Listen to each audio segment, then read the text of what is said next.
Asanteni sana vijana kutoka Mlimani Mashariki. Seme Muyega.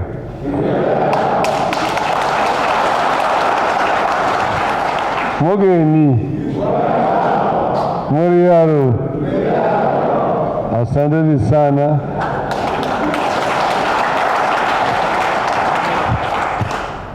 Nina furaha kuonana vijana kutoka Mlima Kenya wa Mashariki.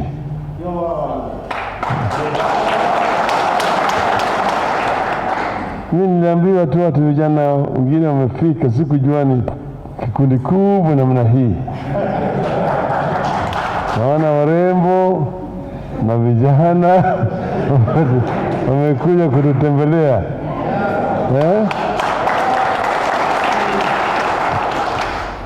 Vijana ni baraka kwa taifa lote. The youth is a blessing to our nation. It basically shows that the nation is actually expanding. Vijana ndio maua ya taifa. Kuna kile ya wazee sasa ile imeoza. Hii ndio ile fresh ambayo inakuja. Unajua katika maisha ya nchi ni kama mto, like a river. Some waters are going toward the ocean. Fresh water is coming from the mountains, flowing down. And this is how the nations thrive. These days, we have a very large percentage of our population which is youthful. Over 70% of our youth are below the age of 35 years of age. But if you talk about 35 years, we just go back to 1986. Some of these people were not born before at that time, 1986. Kwangu ni jana. 1986, I was serving my fourth year in detention. 1986. As we talk about second liberation, 1992, up to now is 29 years. And there are very many people who are not born at that time. So they don't know what happened at that time. Tukasema Raila alienda kwa jela, nasema walikuwa wanafanya nini kwa jela? Hawajui. Hawelewi. So this is where we're coming from. When I tell them about the history of liberation of this country, many of them don't understand. There was a time when this country was in a state of emergency. Walking alone like this was not easy. To come like you people have come to Nairobi, you needed to have a special pass. A special pass. It was called Kikuyu Meru Embu Pass. I've got a copy of it in my car. Maurice. Where's Maurice? You can go and get the pass.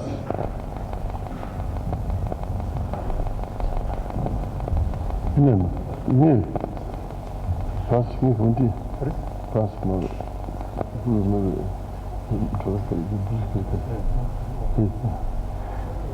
You had to have a special pass. Kikuyu Meru Embu Pass. And those days it was called Kenya Broadcasting Service Radio. Was announcing in the morning, early morning, ati Wakikuyu, Wameru, na Waembu, na watu hatari. Ukiona moja kipita, piga ripoti kwa polisi mara moja. Those days. So this is how Kenya was divided. Because you see, what happened is, when they came, they took what they called the high-yielding part of the country. higher altitude lands which are good climatically for their farming. And that was basically from Mount Kenya, slopes of Mount Kenya to Mount Elgon.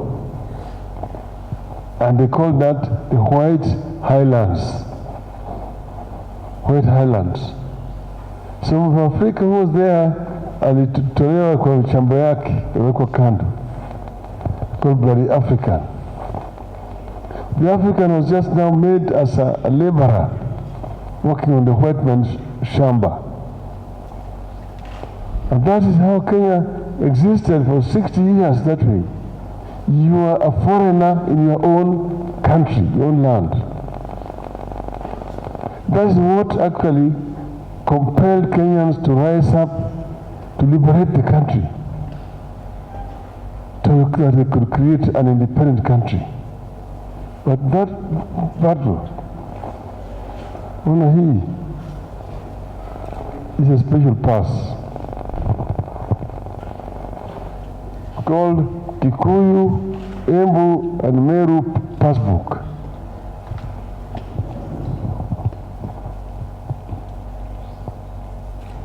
Here it says a registration. Then it says the name of the person is called Simon Ororwa Ngugi, tribe Kikuyu, district Fort Hall. Fort Hall is now Murang'a. Location Gatanga. Chief Ndungu. Sublocation Regeda. Occupation clerk. Age group 29 years. And it's in Kandara, October 21, 1958. Now in this book here, you have needed what is called movement permit. Movement permit says move from Gatundu to Bika. You see, you have to be filled for you to be able to move from Gatundu here to Bika. And you must all the time be able to show it when you're moving around. And when you reach there again, you need another permit. This is where we're coming from. This is where we're coming from as the people. And that is what compelled the Kenyans to come together. At that time, anybody who was trying to resist was arrested, and there were detention camps which were in the country. Manyani was one of them. Hola was another one there. There are several detention camps. If you go to Lake Victoria, there are islands in the lake. Like one is called Mageta, where Mamaos were being detained.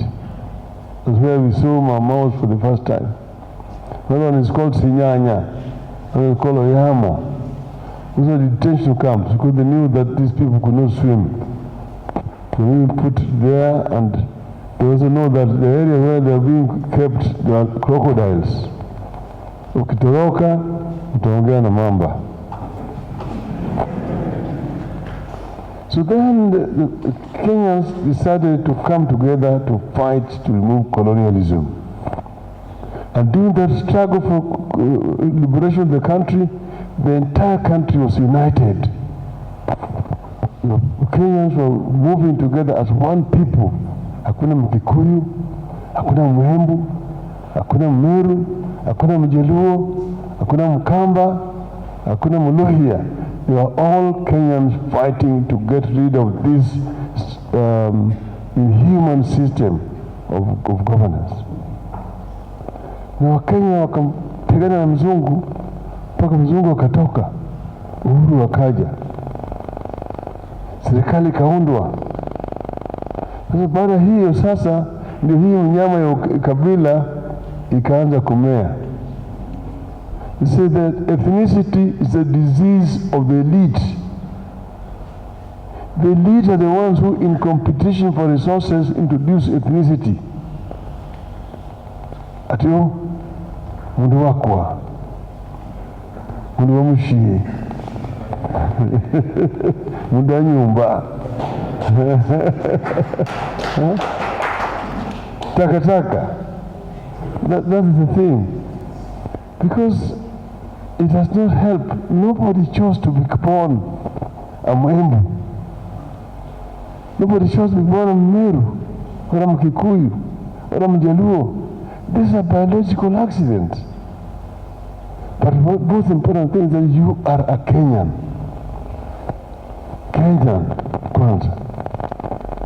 Kueneza Ukenya. That is what Mwalimu Nyerere alifundisha watu wa Tanzania. Atudumisha utanzania. Wache mambo ya ukabila.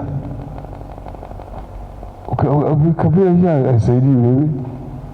Haikusaidii. What do you want to do differently in this country? That's the most important thing. How do you, when you are living here, how do you live with your neighbors? And how do you make a contribution to make this country better than how you found it when you were born? You see, and most of the, importantly, how have you contributed in the struggle against the 4 big enemies of our people, of mankind? Ignorance, poverty, disease, and bad governance. That is how you should value your neighbor. Not whether he's from your mother's womb or your knee there. That is immaterial. What is important, we must, our people, we must be proud of ourselves as Kenyans. It's the most important thing. So we have had problems. Ethnicity became an issue, and then power was concentrated up here in the hands of a few people. Dictatorship became the order of the day in our country. People decided now to begin the fight for the second liberation. When people were being arrested again, like in the colonial days, taken to detention. And this again took a long time.